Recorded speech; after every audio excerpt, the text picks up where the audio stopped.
रोज आम्ही व्हिडिओ बघतो संध्याकाळी दोघं एकत्र असले तुमच्याच व्हिडिओ बघतो आम्ही. बरे हे पुरे का चाल बोल की काय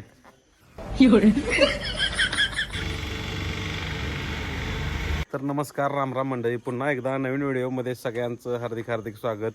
प्रथमतः तर खूप दिवसांनी ब्लॉग चालू केलं, म्हणजे एक महिना दीड महिन्यानं आम्ही गेलेलो मार्लेश्वरला. त्यानंतर ह्यो एक दीड महिन्याच्या अवधीनंतर नवीनच पहिलाच ब्लॉग आहे. तर विषय काय आहे की लय जण मला म्हणत होती की कुठं तर नवीन, आणि कसं आहे ट्रॅव्हल ब्लॉग म्हणले की काहीतरी युनिक बघायला आवडतं. दरम्यान आम्ही आता तुम्ही मागं आमच्या बघतच असेल की सध्या आम्ही कुठं आहे ते. तर ही लोकेशन आहे बघा, सरासरी एक दिवस one day trip, solo trip आपण ज्याला म्हणतो, जसं मार्लेश्वरला गेलेलो तसंच इथं पण तुम्ही येऊ शकता.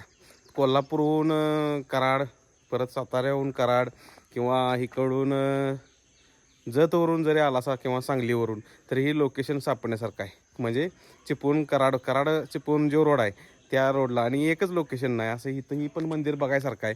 म्हणजे हुबेहूब बघा, आता तुम्ही बघत असाल की सेम केदारनाथची कॉपी केलेली आहे. आणि विशेष प्रयत्नांतून, म्हणजे श्री शंभूराजे देसाई साहेब यांच्या विशेष प्रयत्नातून ही सगळं उभारलेलं आहे. तर आज जाण्यापूर्वी आता यायचं कसं मंदिराचं, आज आता दर्शन आपण घ्यायचंच आहे. दरम्यान काय याचा प्रवास कसा झाला नाही, आता हे ट्रॅव्हल ब्लॉग आहे म्हणल्यावर 100% चालू कुठून केला, आणि जरा व्हायचं नवीन अपडेट पण देतो हायवेची. बघून घ्या, तर आम्ही आत एंट्री करून घेतो, आपलं दर्शन करून घेतो.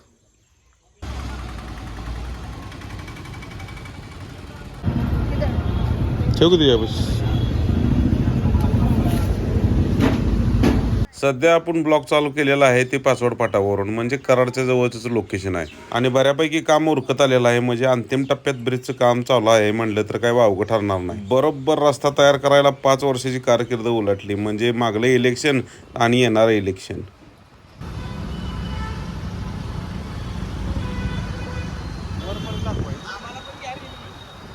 काय काय काय म्हणताय, येत आहे काय यायला निघालो. नवीन मंदिर झालंय ना हो इकडे VA पाटील नवीन केदारनाथ टाईप मंदिर झालंय हो, बघायला निघालो. चला चला.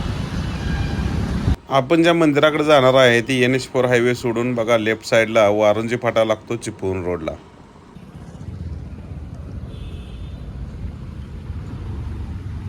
मेन हायवे सोडून वारंजी फाट्याला आला की इथून बरोबर 12-13 किलोमीटर VA बोर्ड लागतोय समोर. आता आपण बघणारच आहोत. दरम्यान काय आहे की ह्या रोडला भरपूर अशी लोकेशन आहेत बघण्यासारखी. तुम्ही सांगली, सातारा, कोल्हापूर, पुणे किंवा इतर ठिकाणाहून व्हिडिओ बघत असलेला तर तुमच्या लक्षात येईल की हे पाटण खोरच चालू होतं. इथून पुढे सह्याद्रीच्या दऱ्याखोऱ्यात लपलेलं पाटण आणि तिचा सगळा परिसर खूपच सारा बघण्यासारखा आहे. जसं जसं पुढे जाईल तसं जुनं ते सोनं बघायला मिळतं.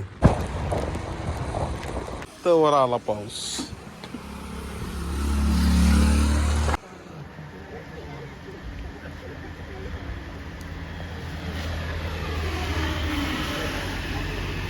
तसं मॅप लावला तर लोकेशन सापडतंच, पण एवढं काय अवघडीचा रस्ता नाही. बरोबर वारंजी फाट्या ते विहे 15 किलोमीटरचं अंतर पार केल्यानंतर राईट साईडलाच एक मोठा पोल दिसतो, तिथून लेफ्टला जायचं आहे आपल्याला. ज्या मंदिरात आपण जाणार आहे ती ह्याच गावात आहे, म्हणजे विहेत. आता विहे गावाची महती अजून काय असेल तर सांगा, त्यातलीच मी एक सांगतो. श्री क्षेत्र ज्योतिबा देवाच्या मानाच्या सासनकाठीचा मान ह्या गावाला आहे. आता किती नंबरची काठी असते ती तुम्ही कमेंट बॉक्समध्ये सांगा. गाव तसं छोटंच आहे, पण गावाचं नाव लौकिकता भरपूर आहे.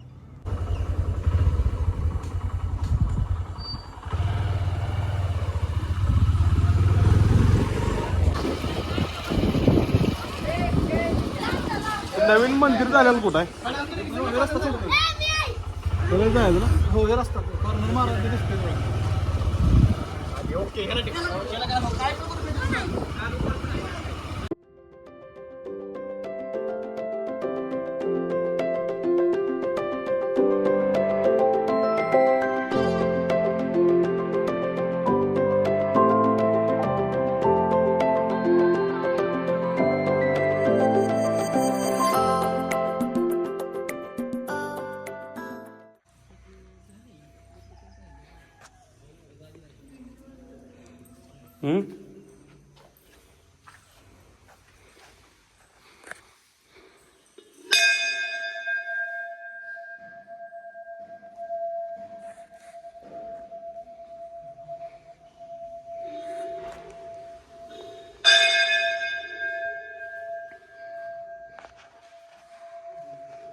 भगवान शिव, विष्णू आणि ब्रह्मा यांचे एकत्रित शक्तीचा अवतार म्हणजे श्री ज्योतिबा. दख्खनचा राजा, केदारलिंग, सौदागर अशी विविध देवाची नावे. प्रत्येक ठिकाणी देवाला जाता येत नाही म्हणून देव कशाचं पण रूप घेतो आणि भक्ताच्या अडचणीला धावून येतो. अशाच रूपाने साकारलेलं हे विहेगावचं श्री ज्योतिर्लिंग मंदिर. आता मंदिराचं स्वरूप बाहेरून बघितलंच, आतूनही रेखीव कोरे काम केलेलं आहे.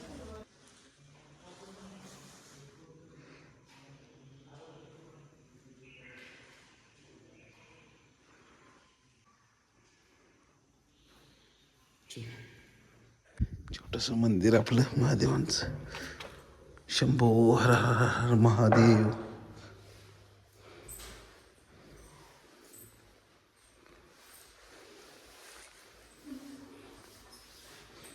येडा महाराज नुसतं.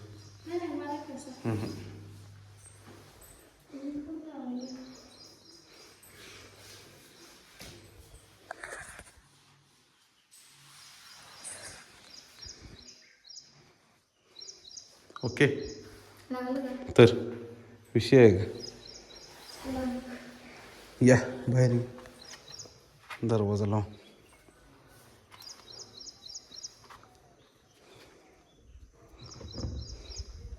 हुबेहूब बघा प्रतिकृती केल्या सेम केदारनाथची. हां, थोडं आता कसं आहे, आपल्या भागात आहे त्यामुळं जरा व्हायचं डोंगरदऱ्या नाही त्या गर्दर आहे. म्हणजे हलकंसं आपण कोकणात आल्यागत कोकणातच आलो आहे म्हणायचं. आता इथून पुढं पाटण किती राहतं आहे, एक 15 किलोमीटर. तर इथे येणं आज यायचं म्हणजे योगायोग असा. विभा इकडे, आज आमच्या आहे बायकोचा वाढदिवस म्हणून म्हणलं कुठं तर आपलं सिम्पल शॉर्ट लोकेशन कुठं तर हुडकून काढूया. आणि लई जणांच्या तोंडातून पण ऐकलेलं की विह्याला चांगलं मंदिर झालं आहे. खरंच इथं आवश्यक एक वेळेस येऊन जाऊ शकता तुम्ही. खरंच लोकेशन मन प्रसन्न होतं आहे. ही विहेगाव आणि ही विहेगावात ही 2 मंदिरं, मोठंच्या मोठं असं भव्य असं परिसर आहे. नक्कीच एक वेळ विजिट करा आणि बघण्यासारखं आहे. काय आहे की तुम्हाला सांगतो, आता इथे यायचं कसं, आता तुम्ही व्हिडिओत बघितलं जाचीला दरम्यान. आता पुढं आता जाऊन काय नाश्ता पाणी काय होते का बघतो. आणि विलंब पडायला लागला आहे म्हणजे नक्कीच काहीतरी नवीन घेऊन येणार आहे. ते आता थोड्या दिवसांनी नक्कीच सांगतो तुम्हाला की काय नवीन घेऊन येणार आहे. नुकतंच इथे म्हणजे विह्याला आला असा ही मंदिर बघितलं असा. पुढं कोयना डॅम आहे आणि अनेक 2-3 हिडन लोकेशन असली भारी आहे ती की तुम्हाला कालांतरानं मी दाखवणार जाय. जरा काय आहे, नवीन परपंच आहे म्हटल्यावर जरा वाईज आम्ही परपंचात विलीन आहे त्यामुळे ब्लॉक पडणं झाली ती. पण लवकरच नवीन काहीतरी युनिक विषय घेऊन येणार आहे आणि नक्कीच चांगलं असं चॅनल ग्रोथ होईल आणि चांगलं चॅनल चालेल अशी एक सगळ्यांच्याकडूनच अपेक्षा करतो. कारण की आपला कंटेंट तसा असणार आहे. दरम्यान काय जास्त वाढीचार लावत नाही, जाऊन बघून येऊया. आपलं रनिंगमध्ये बघूया आता काय काय विषय आहे. कराडच्या दिशेने जाताना अनेक लोकेशन बघण्यासारखं आहे आपलं गाव.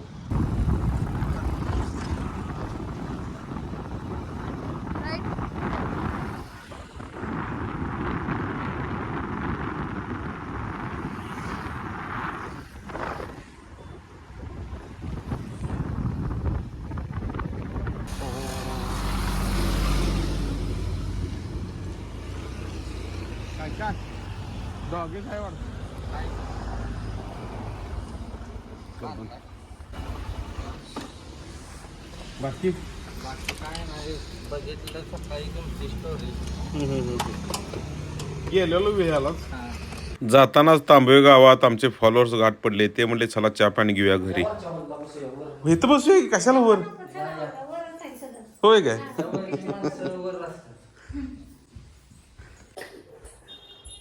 रोज व्हिडिओ बघतो संध्याकाळी. दोघं एकत्र असले तुमच्याच व्हिडिओ बघतो. अरे हे मध्ये ते एरडाचं तुम्ही सांगितलं ना देवस्थान, त्यावेळेस तुम्हाला मी मेसेज केलेला. तुम्हाला म्हटलं बघा एरडला आल्यावर या तांबव्या फट्यापासून गिफ्ट मारल्या वाजल्यावर. आता तुमच्या एवढं लक्षात नाही राहणार. आता रोज चॅटिंग तुमचं तुम्ही म्हणलं जास्त भरलं काय खाया बियाच काय नको दादा. होय की काय सुद्धा नको. आम्ही सकाळी पोट भरून इडल्या खाल्ली. तुम्ही आता जाता इशेला त्यांचं काय अशाच गमती जमती रमल्या. परत जरा थोडं फोटो काढलं तिनं. आता म्हणलं चला त्यांचा निरोप घेतला आणि म्हणलं रिटर्न जाऊया.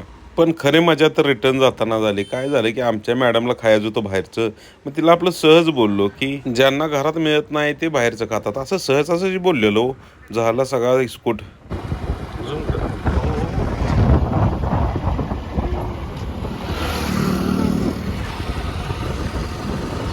तांबव्यातनं कराड आणि कराडमधून आमचं नेरलं गाव जवळजवळ 40 किलोमीटरचं अंतर. मात्र भांडणं काही मिटलीच नाही ती. म्हणतं फायनली जसं गेल्याला तसं आलो गावात आणि ब्लॉगचा शेवट पण झाला आणि भांडणं पण झाली. तर भेटूया नेक्स्ट ब्लॉगमध्ये नक्कीच काहीतरी नवीन घेऊन. आणि हे आपलं दुर्गादेवींचं काम चाललो आहे. आपला चुलत भाऊ करत असतोय. हा ही ॲप असतंय बघा. ती जाळ लावलाय बघा. आज तारीख आहे 14 सप्टेंबर. 22 तारखेला देव्या बसणार आहेत. त्याच्या आधी ही सगळं ॲप असतंय. आणायच्या, ती वाळवायच्या, त्याचा हात जोडायचं, कलर करायचा आणि त्यानंतर मग तशी सेफ्टी बाळगत हळूहळू सगळं तयार करायचं. तर असो, भेटूया नेक्स्ट ब्लॉगमध्ये नवीन काहीतरी घेऊन. धन्यवाद. आणि इथंपर्यंत व्हिडिओ बघितल्याबद्दल सगळ्यांचाच मनापासून आभार आहे. व्हिडिओ आवडला तर लाईक करा, शेअर करा, सबस्क्राईब करा. धन्यवाद.